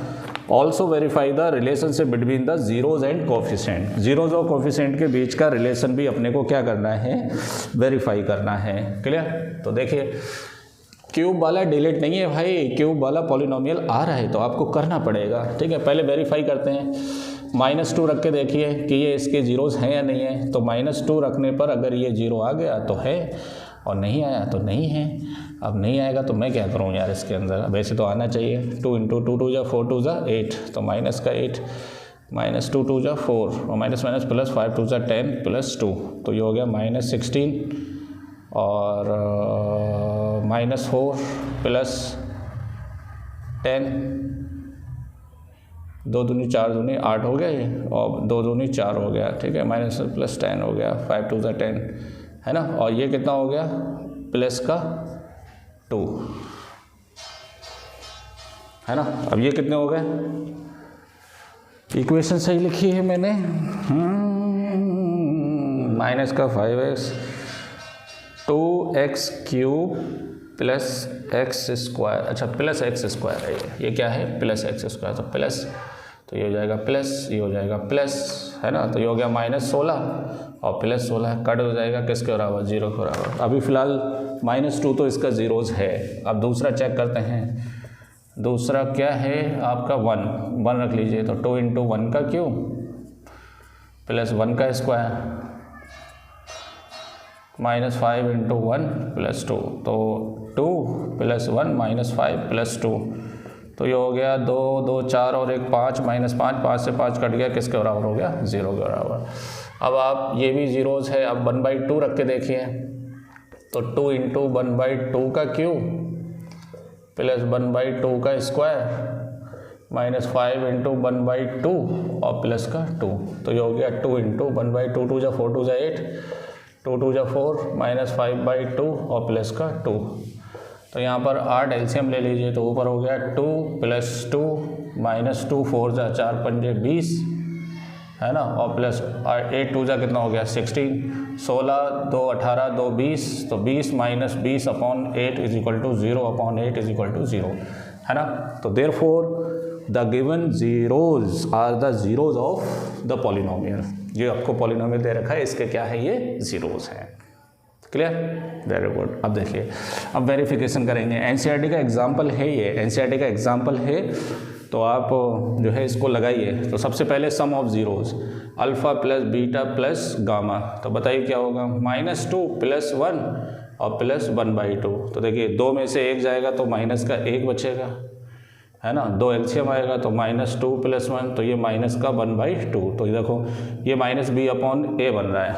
देखो यहाँ a कितना है, 2 है, और b कितना है, 1 है, और c कितना है, -5 है, और d कितना है, 2 है। तो देखो 1/2 b/a, 1/2 b/a, माइनस बाहर लगा हुआ है, तो ये वेरीफाई हो गया। अब 2 का प्रोडक्ट लेके देखो, अल्फ़ा बीटा, बीटा गामा और गामा अल्फ़ा। तो बताइए अल्फ़ा कितना है, -2 × 1 और प्लस 1 × 1/2 है ना, अल्फ़ा बीटा गामा, और प्लस 1/2 × -2। सो सॉल्व करिए इसे, तो ये हो गया -2 × 2 प्लस 1/2, 2 से 2 कट गया तो -1 है ना। तो ये हो गया -3 + 1/2, 2 एलसीएम ले लो तो -6 + 1, तो ये हो गया -5/2। तो देखो -5c है, तो ये हो गया सीधा c/a, a की वैल्यू कितनी है, 2 है। अब सभी का प्रोडक्ट ले लो, अल्फ़ा बीटा गामा, तो -2 × 1 × 1/2, 2 से 2 कट गया तो ये आ गया -1, और -1 को आप लिख सकते हो -2/2। तो d कितना है, 2, और a कितना है, 2, तो ये हो गया माइनस का d/a। यही हमें क्या करना था, प्रूफ करना था। ठीक है, ये सेक्शन कंप्लीट हो गया। अगला सेक्शन लगाते हैं, लास्ट सेक्शन लगाएंगे इसके अंदर, सेक्शन डी। तो देखिए बाकी का जो केस स्टडी के क्वेश्चंस हैं, तो आप प्लीज़ चैनल के प्लेलिस्ट में जाइए और वहाँ पर क्लास 10 मैथ्स केस स्टडीज़ करके आपको फोल्डर मिलेगा। मैंने जितनी भी इंपॉर्टेंट केस स्टडीज़ हैं वो ऑलरेडी अपलोड कर चुका हूँ मैं, तो आप वहाँ से प्रैक्टिस कर सकते हैं। ठीक है, चलिए सेक्शन डी। सेक्शन डी के अंदर हमारे जो क्वेश्चंस का वेटेज होगा वो 4 मार्क्स का वेटेज होगा। ठीक है, तो देखिए सॉल्व करना है अपने को, क्या x/6 y/4 = 1, इक्वेशन 1 डाल दीजिए इसे आप, और 3x/4 और -x - y/2 = 7/4, इसे इक्वेशन 2 डाल दीजिए। अब इसको सॉल्व करना है ना। बच्चे तो चक्कर खाए कर जाएंगे कि सर आपने क्या दे दिया है ये, तो किस तरह से सॉल्व करेंगे। इसमें देखो x और y सेपरेट है, बट यहाँ पे सेपरेट नहीं है, तो पहले आप इसे अलग करिए। इसे लिख लो x/2 और माइनस प्लस y/2। समझ में आया क्या किया, x के नीचे 2, y के नीचे 2, माइनस है तो माइनस प्लस हो जाएगा। इसमें एलसीएम ले लीजिए 4, तो ये हो गया 3x -2 2 जा, तो ये हो गया 2x, और प्लस ये हो गया y/2 = 7/4। तो ये बचेगा आपका x/4 और प्लस y/2 = 7/4। इसे डाल दो इक्वेशन 3। अब देखिए, अब आप इन दोनों को क्या कर सकते हैं, सॉल्व कर सकते हैं। सॉल्व करने के लिए नीचे 4 है, यहाँ पे 2 है, तो आप इसे 2 से डिवाइड कर दीजिए आप, या 1/2 से मल्टीप्लाई कर दीजिए। तो 1/2 से मल्टीप्लाई करेंगे तो x/4 2 = 8, y/4 और 7/8, 4 2 = 8 है ना। अब इसको और इसको सॉल्व कर लीजिए। तो देखिए x/8 प्लस y/4 = 7/8 और x/6 plus y/4 is equal to 1। तो ये हो गया माइनस माइनस माइनस, ये कैंसिल हो जाएगा। क्लियर? इसमें से इसे माइनस करिए तो 7/8 माइनस 1। अब यहाँ पे आप एलसीएम ले लीजिए 24, 8 3 ज़ा और 6 4 ज़ा, 8 एलसीएम लीजिए तो 7 माइनस 8, तो ये हो गया माइनस का x/24 और माइनस का 1/8, माइनस से माइनस कैंसिल, 8 3 ज़ा, तो x इज इक्वल टू कितना आ जाएगा 3 आ जाएगा। तो x की वैल्यू कितनी आ गई 3। ये फर्स्ट में रख दीजिए फ्रॉम फर्स्ट, तो x/6 y/4 is equal to 1, x की जगह 3 रख दीजिए तो 3/6 plus y/4 is equal to 1, तो ये हो गया 3 2 ज़ा 6।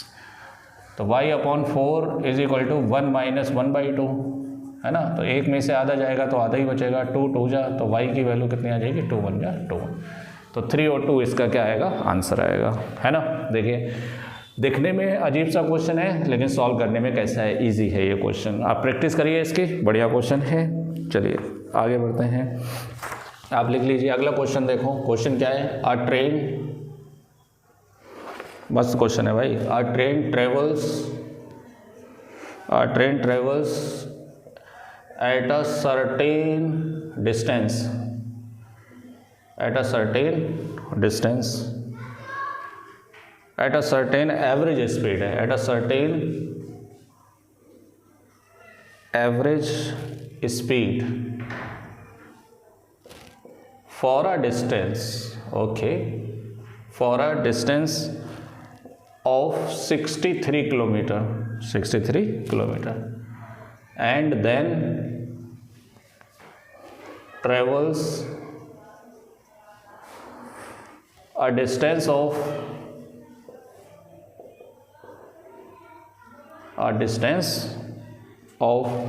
72 kilometer at an average speed of 6 kilometer per hour, more than its original speed,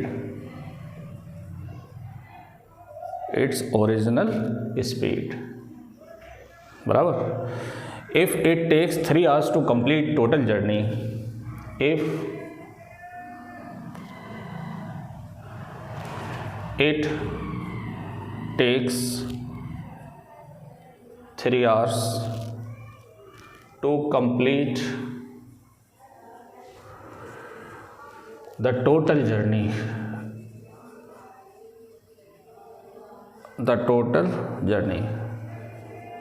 so what is its original average speed, है ना। तो उसकी ओरिजिनल एवरेज स्पीड क्या होगी। ये क्वेश्चन भी बहुत मस्त है। क्यों मस्त है? क्योंकि इसकी कैलकुलेशन बहुत अच्छी है, मिस्टेक होने के बहुत चांसेस रहते हैं इसके अंदर, है ना। तो देखिए 2 टुकड़ों में अपनी जर्नी को ट्रेन जो है कंप्लीट कर रही है। तो पहला क्या है 63 किलोमीटर है और दूसरे कितने किलोमीटर है 72 है। अब एक में स्पीड पता नहीं तो आप x मान लीजिए और दूसरे की स्पीड जो है, दूसरे का मतलब सेकंड जर्नी की स्पीड जो है वो 6 किलोमीटर पर आवर ज़्यादा है ओरिजिनल वाले से, है ना। तो टाइम इज इक्वल टू क्या होता है, टाइम इज इक्वल टू होता है डिस्टेंस अपॉन स्पीड, ये हमें पता है, डिस्टेंस अपॉन स्पीड। अब यहाँ पे 2 टाइम है, एक टाइम पहली जर्नी का, दूसरा दूसरी जर्नी का, और टोटल कितने घंटे लग रहे हैं अपने को 3 घंटे। तो देखिए पहला आप मान लीजिए कि लेट एवरेज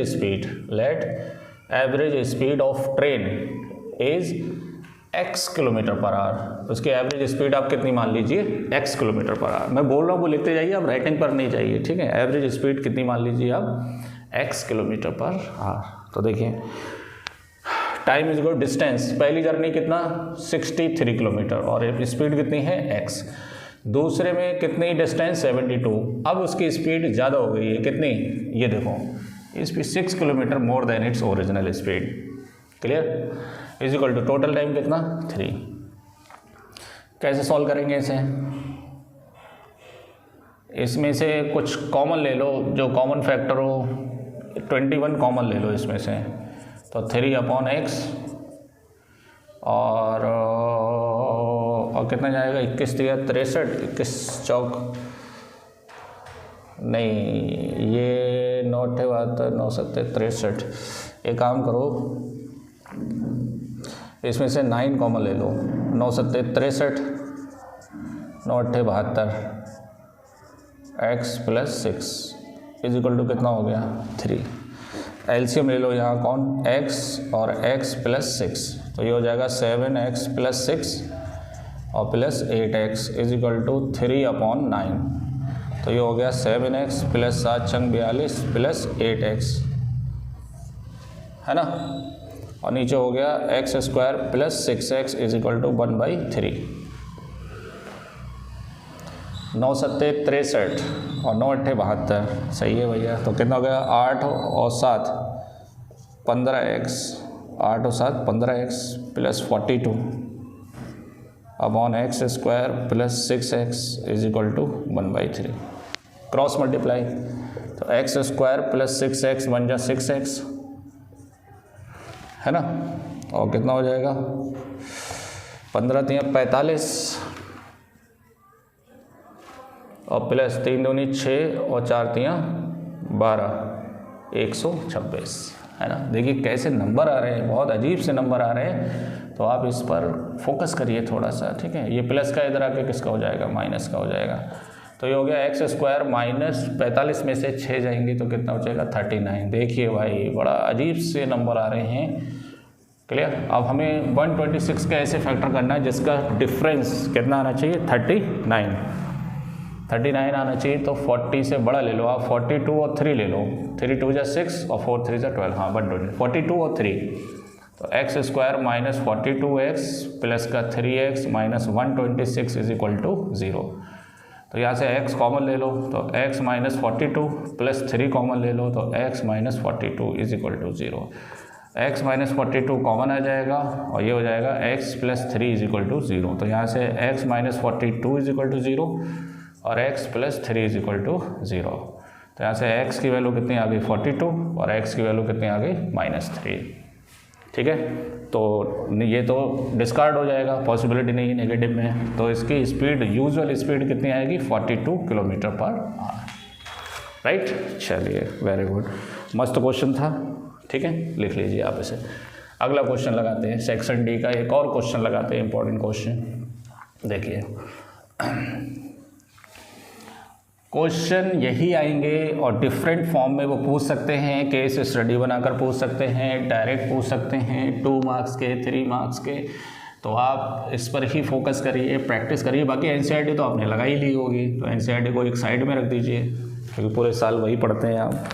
चलिए अगला क्वेश्चन क्या है, अगला क्वेश्चन है कि prove that the sum of the square of the diagonals, the sum of the square of the diagonals of a rhombus is equal to 4 times the square of its any side, क्या बात है। NCERT के question को थोड़ा सा तोड़ मरोड़ के दे दिया है इन्होंने, है ना। तो देखिए क्या प्रूव करना है, the sum of the square of the diagonal of the rhombus. तो रोम्बस आप जानते ही हैं, रोम्बस में चारों साइड आपस में क्या होती हैं, इक्वल होती हैं। तो ABCD मैंने कोई रोम्बस ले लिया, इसके डायगोनल का स्क्वायर, है ना, तो डायगोनल AC हो गया और कौन हो गया BD, है ना। डायगोनल का स्क्वायर का सम 4 times the square of any side. हाँ, तो इसमें सभी साइड बराबर होती हैं, तो AB, BC और CD और DA ये सभी आपस में बराबर होंगे क्योंकि these are the sides of a rhombus, clear. अब इसकी एक प्रॉपर्टी होती है कि diagonal of rhombus bisect each other at 90 degree, या परपेंडिकुलर बाइसेक्टर होते हैं ये, क्लियर। एक दूसरे को क्या करते हैं, बाइसेक्ट कर देते हैं कितने पर, 90 डिग्री पर। रोम्बस डायगोनल बराबर नहीं होते हैं, डायगोनल तो डिफरेंट होते हैं, लेकिन ये हिस्से बराबर होंगे। आ रही बात समझ में? और 90 डिग्री पर क्या कर देगा, इसको बाइसेक्ट करेगा। तो हमें 90 डिग्री चाहिए, उससे कोई मतलब भी नहीं है, ठीक है। तो देखिए 90 डिग्री कैसे निकालेंगे, यहाँ से ये देखो, ये हाइपोटेनियस हो गया, ये कितने डिग्री हो गया, 90। यहाँ पे एक लाइन लिखेंगे कि द डायगोनल्स ऑफ रोम्बस, है ना, bisect each other eight right angle, ये लिख लेना आप, ठीक है। अब देखिए इसमें पाइथागोरस लगाइए, कौन से ट्राइंगल में, in triangle O A B. तो ये कौन हो जाएगा, A B square is equal to O A square plus O B square, है ना। सिमिलरली इस वाले ट्राइंगल में, किस में, ओ बी सी में, ओ बी सी में, इसके सामने क्या हो जाएगा, ये B C square is equal to O B square plus O C square. Similarly कौन से ट्राइंगल में, ओ सी डी में, ओ सी डी में, बताइए, C D square is equal to O C square plus O D square, O C square plus O D square. Similarly O A D में, O A D में, A D square या D A square किसके बराबर हो जाएगा, O D square plus O A square, right. इन सभी को क्या कर दीजिए, ऐड कर दीजिए। तो ऐड करेंगे तो क्या आएगा, A B square plus B C square plus C D square, B C square plus C D plus D A square या ए डी स्क्वायर, ये लिख सकते हैं, इज इक्वल टू, इसे ऐड करिए, ऐसे हॉरिजॉन्टली ऐड करेंगे तो ओ ए स्क्वायर हो गया आपका 2 ओ A square, O B square कितना हो गया, 2 ओ बी स्क्वायर। तो 2 मैंने पहले कॉमन ले लिया है, ओ सी स्क्वायर और फिर ओ डी स्क्वायर, क्लियर। अब देखिए A B B C C D D A, ये सभी आपस में क्या है, इक्वल हैं। तो सभी को आप ए बी मान लीजिए, तो इसको ए बी को ए बी रहने दीजिए, बी सी भी ए बी लिख लीजिए, सी डी भी ए बी लिख लीजिए और डी ए भी क्या लिख लीजिए, आप ए बी लिख लीजिए, है ना। तो देखो ओ ए सी का हाफ होगा, क्योंकि ये परपेंडिकुलर बाइसेक्टर है तो बाइसेक्ट करेगा। और ओ बी किसका होगा, ओ बी बताइए, ओ बी होगा बी डी का हाफ, बी डी का हाफ। और ओ सी ए सी का हाफ, है ना। और ओ डी बी डी का हाफ, बी डी का हाफ, क्लियर। अब ये कितने हो गए, 4 A B square is equal to, है ना। यहाँ से देखिए ये हो गया 2, स्क्वायर ओपन करिए तो ये कितना हो जाएगा, A C square upon 4, A C square upon 4। और बताइए क्या होगा, ये B D upon 4, B D square upon 4 plus A C square upon 4 और plus B D square upon 4। तो ये हो गया 4 A B square is equal to 2, 1/4 common ले लो, तो ये हो गया A C square plus B D square plus A C square plus B D square. 2 से ये कैंसिल हो जाएगा, तो ये हो गया 4 A B square is equal to 1/2, A C कितना हो गया, 2 A C square plus 2 B D square. तो यहाँ से 2 कॉमन आ जाएगा, तो ये कौन हो जाएगा, A C square plus B D square.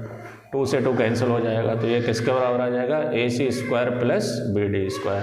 तो यहाँ से किसी साइड का 4 टाइम जो है वो डायगोनल के स्क्वायर के सम के बराबर हो गया है, ठीक है। नोट कर लीजिए। अगला क्वेश्चन, नेक्स्ट क्वेश्चन देखते हैं। देखिए अगला क्वेश्चन क्या है आपका, एक तो थ्योरम ऐड करके दे रखी है इन्होंने सर्कल की, पहली वाली थ्योरम की, prove that the right triangle, prove that the, अच्छा नहीं, हाँ ये दे रखी है कि the tangent of any point of a circle is perpendicular to the radius through the point of contact, है ना। तो इसको मैं समझा देता हूँ क्योंकि पूरा थ्योरेटिकल है, तो आप खुद से लिख लेना या चैनल के प्लेलिस्ट में जाना, सर्कल वाले प्लेलिस्ट में, ठीक है, वहाँ पर मैंने पूरा लिखवा रखा है, वहाँ से लिख सकते हैं, लेकिन मैं समझा देता हूँ। देखिए इन्होंने पूछा है कि the tangent at any point of circle, the tangent at any point of a circle A मान लिया, is perpendicular to the radius through the point of contact. तो पॉइंट ऑफ कांटेक्ट ए मान लिया है, ये टेंजेंट ले लो A T, है ना। तो यहाँ से इस पर रेडियस मिलाएंगे पॉइंट ऑफ कांटेक्ट से, तो ये इस पर क्या होना चाहिए, परपेंडिकुलर होना चाहिए। ये अपने को क्या करना है, प्रूफ करना है, क्लियर। मैं एक्सप्लेन कर देता हूँ, लॉजिक बता देता हूँ, आपको बहुत सिंपल लगेगा, आप खुद से भी लिख सकते हैं, अदरवाइज आप चैनल के प्लेलिस्ट में सर्कल के चैप्टर में जाइए, वहाँ से आप देख सकते हैं।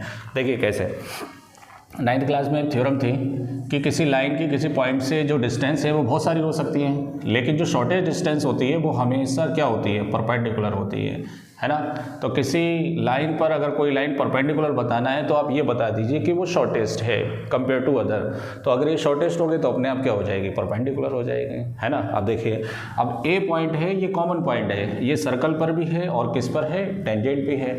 लेकिन अगर मैं ए के अलावा कोई भी पॉइंट लूँगा मैं, है ना, कोई भी पॉइंट टेंजेंट के ऊपर, क्लियर, तो वो सर्कल के ऊपर नहीं आ सकता। इस ए के अलावा मैं कोई और भी पॉइंट लूँ, चाहे सर्कल पर चाहे टेंजेंट पर, वो कॉमन नहीं हो सकता। क्यों नहीं हो सकता? क्योंकि टेंजेंट की प्रॉपर्टी होती है कि टेंजेंट एक ही पॉइंट पर क्या करती है, सर्कल को टच करती है। तो एक पॉइंट के अलावा अगर आप कोई दूसरा पॉइंट अगर जरा सा भी आपने इधर ले लिया, तब भी ये दिख तो रहा है कि सर्कल पर है और टेंजेंट पे है, लेकिन ये सर्कल पर नहीं है। अरे बात समझो, ये सिर्फ किसके ऊपर है, टेंजेंट के ऊपर है। अगर आप सर्कल पे लेंगे तो ये टेंजेंट पे नहीं हो सकता, क्योंकि टेंजेंट की प्रॉपर्टी होती है tangent always touch the circle eight one and only one point, clear. तो ए के अलावा अदर देन ए अगर आप कोई दूसरा पॉइंट लेंगे तो वो कॉमन पॉइंट नहीं होगा, क्लियर। वो सर्कल और टेंजेंट का कॉमन पॉइंट नहीं हो सकता। अगर वो आप टेंजेंट पे लेंगे तो टेंजेंट पर ही होगा वो, क्लियर। तो आप यहाँ से नोटिस करेंगे कि अदर देन ए अगर आप कोई दूसरा पॉइंट लेते हैं तो उसकी जो सेंटर से डिस्टेंस होगी वो हमेशा ओ ए से क्या होगी, ग्रेटर होगी। आप और भी कोई पॉइंट ले लीजिए, तो वो यहाँ तक रेडियस है, यहाँ तक रेडियस है, तो ये आर है, ये आर है, ये आर है, तो इसे ए मान लो, इसे बी मान लो, तो ये आर प्लस ए बड़ा हो जाएगा ना आर से, ये आर प्लस बी ये भी बड़ा हो जाएगा किससे, आर से। तो अदर देन ए अगर आप कोई दूसरा पॉइंट लेते हैं टेंजेंट पर तो उसकी सेंटर से डिस्टेंस हमेशा ग्रेटर देन क्या होगी, ओ ए होगी। So we can say that O A is a shortest distance. और अगर ये शॉर्टेस्ट है तो डेफिनेटली ए पर क्या बनाएगा, ये 90 डिग्री बनाएगा, because it is perpendicular to tangent. बस ये बात लिखना थी। अगर इसको लिखना है तो आप अपने आप भी लिख सकते हैं, अदरवाइज एनसीईआरटी देख सकते हैं, अदरवाइज मेरे फोल्डर में जाके वहाँ से लिख सकते हैं। अब इसके साथ एक क्वेश्चन ऐड करा गया है। क्या क्वेश्चन ऐड करा गया है कि इस सर्कल के बाहर से कोई दो टेंजेंट आपको दी गई हैं, एक पी बी है ना, और एक क्या है, पी ए है, क्लियर। और in a figure O A O B are the two radii, ये दोनों क्या हैं, रेडियाई हैं of the circle. P and P B are the tangent, ये दो टेंजेंट है respectively. Prove that angle A O B और एंगल ए पी बी ये सप्लीमेंट्री हैं। सप्लीमेंट्री मतलब कितने डिग्री के होना चाहिए, 180 डिग्री के। इन दोनों का सम ए ओ बी और ए पी बी कितना होना चाहिए, 180 डिग्री। वेरी सिंपल, ये अभी थ्योरम पढ़ाई है तो ये इस पर परपेंडिकुलर होगा, 90 हो गया। ये टेंजेंट है, ये रेडियस है, पॉइंट ऑफ कॉन्टैक्ट से मिल रहा है तो ये भी 90 डिग्री होगा, है ना। तो कैसे लिखेंगे, angle A is equal to angle B is equal to 90 degree. Reason लिखिए, जो क्वेश्चन में रीज़न दे रखा है, थ्योरम दे रखी है, वही लिखिए। Tangent perpendicular to radius at the point of contact. So therefore in quadrilateral AOBP, ठीक है, चारों एंगल का sum, angle AOB plus angle B plus angle APB plus angle A is equal to कितना हो गया, 360। तो एंगल AOB प्लस 90, है ना, और एंगल ए भी कितना है, 90, तो ये कितना हो गया, 360। 90 कितना हो गया, 180। तो angle A O B plus angle A P B plus 90 180 is equal to 360। तो ये हो गया angle A O B plus angle A P B is equal to 360 minus 180, तो इज इक्वल टू किसके बराबर हो गया, 180 का। यही हमें क्या करना था, प्रूफ करना था। चलिए नोट कर लीजिए, मस्त क्वेश्चन है, बेसिक के लिए बहुत इंपॉर्टेंट है ये। क्वेश्चन भी इंपॉर्टेंट है, थ्योरम भी इंपॉर्टेंट है, दोनों को मिला के इन्होंने दे रखा है क्वेश्चन ये। ओके चलिए, और 2-3 क्वेश्चन बचे हुए उसे कंप्लीट करते हैं, आज का सेशन ख़त्म करेंगे। फिर देखिए क्या है, इसके अंदर दे रखा है from the window of 60 metre high above the ground of a house in a street the angle of elevation and depression, मतलब विंडो छोटी होगी घर की, है ना, ये विंडो बना लीजिए, और ये कोई दूसरा मकान है या क्या है वो देखना पड़ेगा। The angle of elevation and depression of the top and the foot of the another house, ये दूसरा घर है। अरे भाई ये तो घपलेबाजी होगी। क्या घपलेबाजी? ज़रूर ये कुछ ना कुछ, है ना, नैन मटक्का करता होगा, है ना। इसका एलिवेशन कितना है? टेढ़े टेढ़े एलिवेशन ये हो गया। इसका एलिवेशन कितना है? टॉप, घर के टॉप का एलिवेशन कितना है? 60, और फुट का कितना है? 645। फुट का कितना है? 45। मैं क्वेश्चन पढ़ देता हूँ। फ्रॉम अ विंडो, ये कौन है? विंडो है। From a window 60 metre high, ये कितने मीटर है? 60 metre high of the ground of a house. The angle of elevation and depression of the top and foot of the another house on the opposite side of the street are 60 degree and 45, 60 degree and 45, so that the height of the opposite house। अच्छा, इसके opposite house की हमें A B C D E, तो हमें C D proof करना है। C D क्या proof करना है? 61 + √3, ये प्रूफ करना है कि अपोजिट हाउस की जो हाइट है वो इतनी होगी। क्लियर? तो देखिए कैसे निकाल, ये 60 है तो ये भी 60 होगा, इसको आप x मान लीजिए, है ना। x निकाल देंगे तो 60 ऐड कर देंगे, आ जाएगा आंसर। देखिए कैसे, AB और CE किसके बराबर हो गया? 60 के बराबर। तो लेट ED कितना मान लो? x। सो देयरफॉर जो CD होगा वो कितना हो जाएगा? 60 + x हो जाएगा। CD कितना हो जाएगा? 60 + x। तो अपने को x फाइंड करना है यहाँ से, तो आ जाएगा आसानी से, है ना। तो उसके लिए अपने को पहले BE पता होना चाहिए। तो कौन सा ट्राइंगल ले लो? In triangle BEC, in triangle BEC tan 45 = perpendicular, है ना, अपॉन बेस। इसकी वैल्यू 1 होती है। CE आपका 60 हो गया, ये हो गया BE। तो यहाँ से BE किसके बराबर हो गया? 60 के बराबर। अच्छा, ये वैल्यू भी हमारी कितनी आई है? 60 सेंटीमीटर आई है ये वैल्यू, है ना। अब देखो, अब कौन से ट्राइंगल में? In triangle BED tan 60 = perpendicular upon base. तो tan 60 की वैल्यू √3, ED हमारा x है और ये कितना है? 60। तो x = 60 √3, x = 60 √3। So therefore CD मेरे पास 60 + x था, तो 60 + 60 √3, तो 60 कॉमन आ जाएगा, तो ये हो गया 1 + √3। यही हमारा आंसर लेकर आना था, ठीक है, ये प्रूफ करना था हमें। चलिए आगे बढ़ते हैं और देखते हैं, अगला क्वेश्चन निकालते हैं कि कैसे निकलेगा अगला क्वेश्चन। देखिए ये आपका अगला क्वेश्चन जो है ये NCERT का सरफेस एरिया एंड वॉल्यूम का है। मस्त क्वेश्चन है और VVI क्वेश्चन है, very very very important question. तो देखिए कैसे निकालेंगे इसको।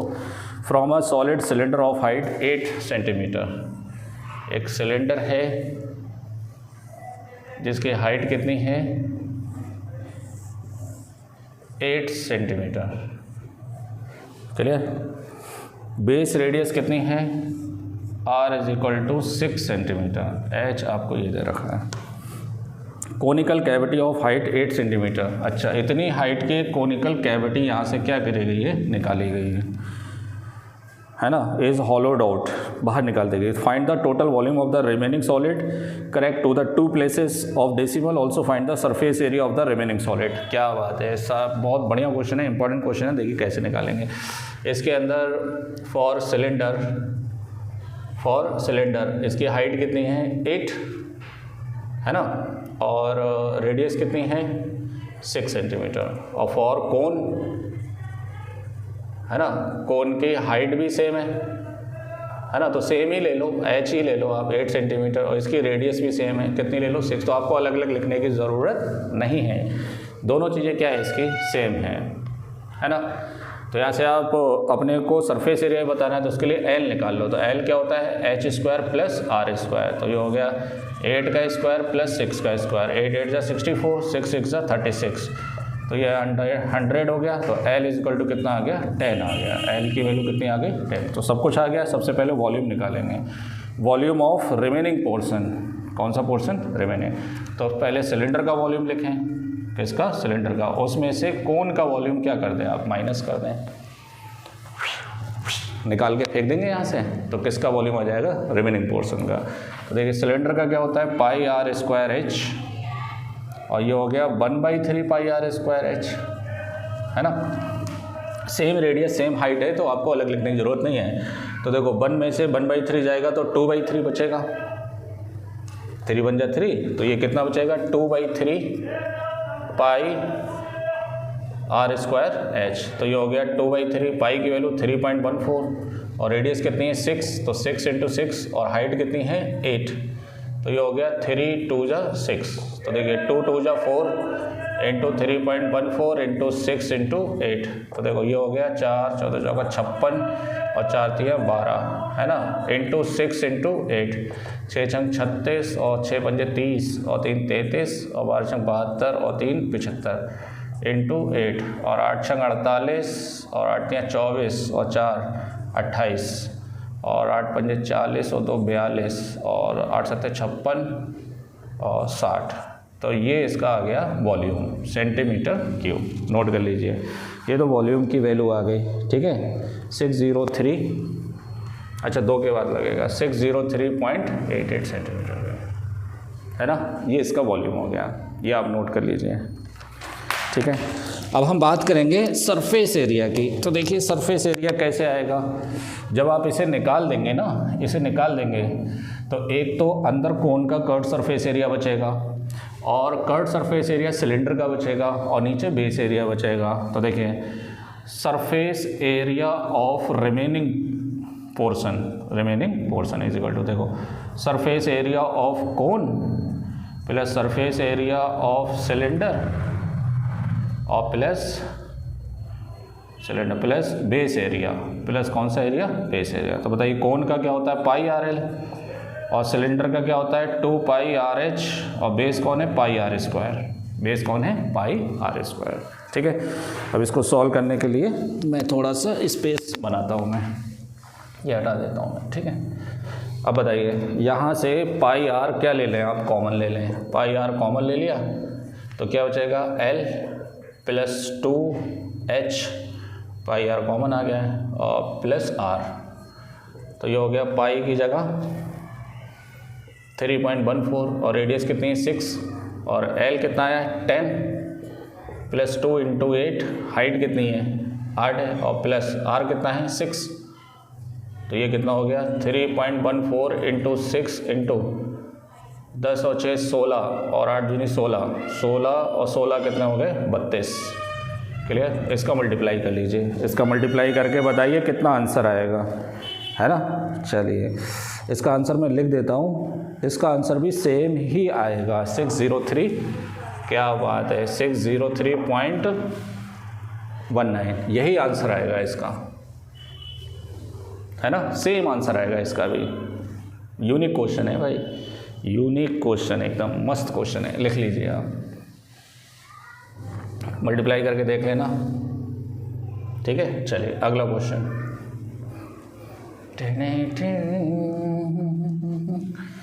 Volume of surface area same, वो सेंटीमीटर क्यूब में आएगा, ये सेंटीमीटर स्क्वायर में आएगा। चलिए आगे बढ़ें, अगला क्वेश्चन निकालते हैं। चलिए नेक्स्ट क्वेश्चन क्या है, लास्ट क्वेश्चन है आपका ये, ठीक है। आपको एक डेटा दे रखा है, क्लास इंटरवल एज दे रखी हैं बच्चों की, क्या एज है 5 से 15, 15 से 25, 25 से 35, 35 से 45 और 45 से 55 और 55 से 65, 10-10 का गैप है, 25 से 35, 35 से 45, 45 से 55, 55 से, और फ्रीक्वेंसी दे रखी है अपने को। अच्छा बताना क्या है, मीन वगैरह बताना है तो यहाँ पे क्लास मार्क भी निकालना पड़ेगा अपने को x, लेकिन फ्रीक्वेंसी दे रखी है अपने को। फ्रीक्वेंसी कितनी है 6 11 21, 6 11 21, 23 14, 23 14 और 5, क्लियर। 2 चीज़ें बतानी है, एक तो मीन बताना है, एक मोड बताना है, ठीक है। तो मीन देखिए, क्लास मार्क निकाले हैं, 15 और 5 20, 20 का आधा 10 हो गया, है ना, और ये 20 हो जाएगा क्योंकि 10-10 का गैप है है ना, और 30 हो जाएगा, 40 हो जाएगा, 50 हो जाएगा, 60 हो जाएगा। क्लियर? डायरेक्ट करेंगे, डायरेक्ट मेथड से थोड़ा लेंथी जाएगा, तो आप क्या करें यहाँ पे एज्यूम मीन मेथड ले लें। तो d इज इक्वल टू क्या, x माइनस ए। तो 1 2 3 4 5 6, तो आप ये नंबर ले लें, ठीक है, 30।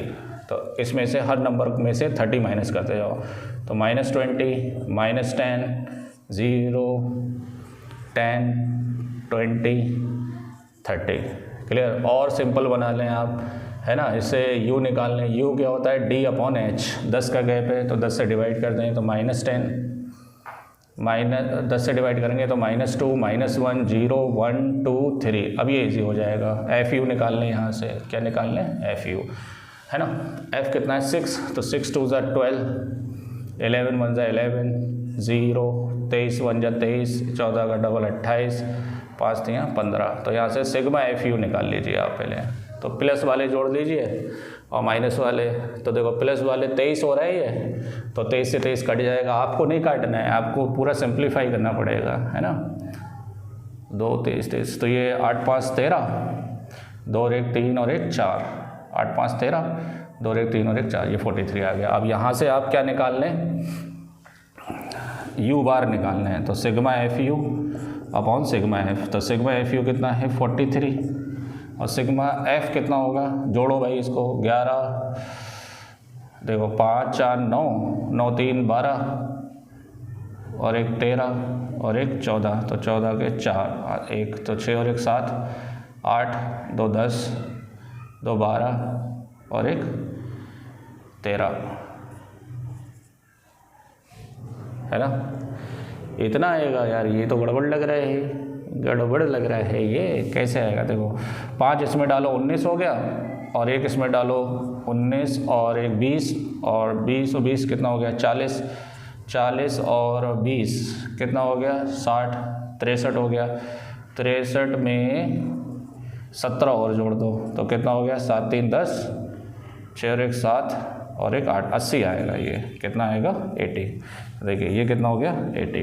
तो अभी डिवाइड नहीं हो रहा तो मत करिए इसको डिवाइड, ऐसे ही रहने दीजिए। x bar is equal to क्या होता है, a plus h u bar. तो a की वैल्यू कितनी है, एज्यूम मीन 30 है। h कितने का गैप है, 10 का गैप है, और ये कितना है, 43/80। 10 से ये कट जाएगा, तो ये हो गया 30 प्लस 43/8, है ना, 10 8 था। तो ये हो गया 30 प्लस 8 पंजे 40, तो 3 बचेंगे, 30 हो गए, 8 या 24, तो 6 बचेंगे, और 8 7 56, तो ये कितना आ जाएगा, 35.37। ये मीन आ गया। चलिए नोट कर लीजिए इसे, मीन की वैल्यू आई है ये कितनी, 35.38। बिल्कुल सही है आंसर, है ना। अब इसका मोड भी बताना है। क्या बताना है, मोड। अब मोड कैसे बताया जाएगा, उसके लिए आप अलग से लिख लीजिए। ये कितना हो गया, 515 क्लास इंटरवल, 515 15 25, ये आप लिखते जाइए, 15 25, और 25 से 35, और 35 से 45, 45 से 55, और 55 से 65, है ना। 5 5 10 10 का गैप है, और यहाँ फ्रीक्वेंसी कितनी दे रखी है, 6 11 21 23 14 और 5। ठीक है, तो इसके लिए तुम्हें पहले फार्मूला मालूम होना चाहिए मोड का। मोड का फार्मूला बताओ, क्या होगा, L plus F1 minus F0 upon 2F1 minus F0 minus, ठीक है, हाँ ये क्या, F1 माइनस F0 और F0 माइनस F1, और इंटू किसके बराबर, इंटू H। ठीक है, ये मोड का क्या हो गया, फॉर्मूला हो गया। नोट करिए इसे, और इसमें किस तरह से वैल्यूज़ बतानी है उसके लिए पहले आप क्लास इंटरवल ढूंढेंगे इसका, कि मॉडल क्लास कौन सा होगा इसका। ठीक है, चलिए आगे बढ़ते हैं फटाफट।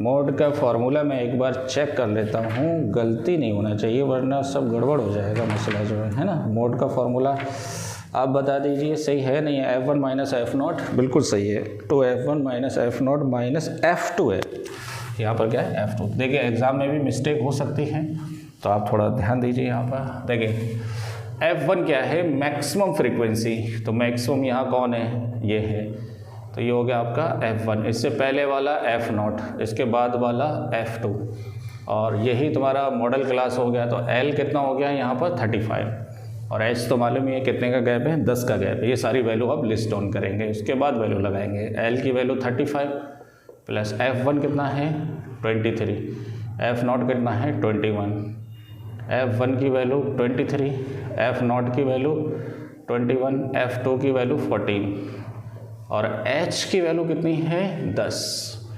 तो ये हो गया 35 प्लस ये बचेगा 2, ये हो गया 46 माइनस 5 और 3 35, 4 और 1 5, 2 और 1 3 35, और ये कितना हो गया 10। तो ये हो गया 35 प्लस 2 अपॉन ये 2 टाइम जा कितना हो गया 20, और ये कितना बचेगा 11। तो ये हो गया 35 प्लस 11 बन जा 11।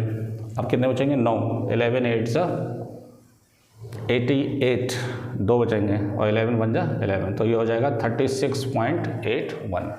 ये इसका क्या आ जाएगा, मॉडल क्लास आ जाएगा। ये इसका आंसर हो गया, ठीक है। तो ये सेट आपका कंप्लीट हो गया है। बने रहें एपीजे अड्डा के साथ, चैनल को सब्सक्राइब करें, वीडियो को लाइक करें। नेक्स्ट वीडियो का आप इंतज़ार करिए, आपको कल मिल जाएगा नेक्स्ट वीडियो। तो उसके लिए आप चैनल को सब्सक्राइब करें, बेल आइकन को जरूर दबा दें। Thank you.